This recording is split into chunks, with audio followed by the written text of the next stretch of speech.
नमस्कार. आज आपण एक अशी गोष्ट पाहणार आहोत जी दिसायला तर खूप छोटी आहे, पण तिचा अर्थ खूप मोठा आहे. ही गोष्ट आहे एका रंगीबेरंगी फुलपाखराची आणि यातून मिळणारा संदेश खरंच खूप महत्वाचा आहे. तर गोष्टीची सुरुवात होते एका खूप सुंदर रंगीबेरंगी बागेपासून. अशी बाग जिथे सगळीकडे म्हणजे लाल, पिवळी, निळी, जांभळी अशी मनमोहक फुलं फुललेली आहेत. पण गंमत अशी आहे की इतकं सगळं सुंदर असूनही याच बागेत एक असं फुलपाखरू राहत होतं जे कधीच खुश नसायचं. हो, ते नेहमीच दुःखी असायचं. आता प्रश्न हाच पडतो की इतकं सुंदर असूनही हे फुलपाखरू दुःखी का होतं? चला तर मग याच्या मुळाशी जाऊया आणि बघूया नक्की काय झालं होतं. म्हणजे बघा, परिस्थिती कशी होती. त्याचे पंख खूप सुंदर होते, अगदी बहुरंगी. ते एका अप्रतिम बागेत राहत होतं, पण तरीही ते नेहमी दुःखी असायचं. त्याला सतत वाटायचं की आपल्या आयुष्यात काहीतरी महत्वाचं नाहीये, काहीतरी कमी आहे. आणि यामागचं कारण होतं तुलना. ते स्वतःला म्हणायचं, माझे पंख सुंदर आहेत, मान्य आहे, पण मला उंच उडता येत नाही. मला त्या पक्ष्यांसारखं आकाशात उंच उंच उडायचं आहे. आणि हेच त्याच्या दुःखाचं मूळ होतं. आणि मग काय, उंच ओढण्याच्या याच इच्छेपोटी त्या फुलपाखरानं एक प्रयत्न करायचं ठरवलं. आणि इथूनच त्याच्या प्रवासाला एक नवीन वळण मिळालं.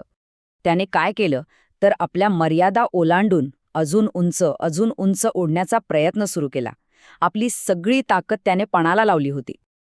पण याचा परिणाम काय झाला, तर ते लवकरच पार थकून गेलं आणि त्याला खाली उतरावं लागलं.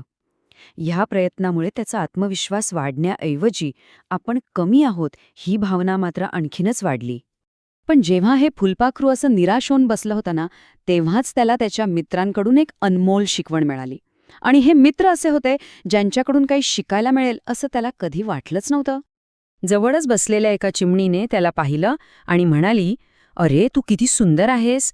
तुझे रंग पाहून सगळ्यांना किती आनंद होतो माहिते?"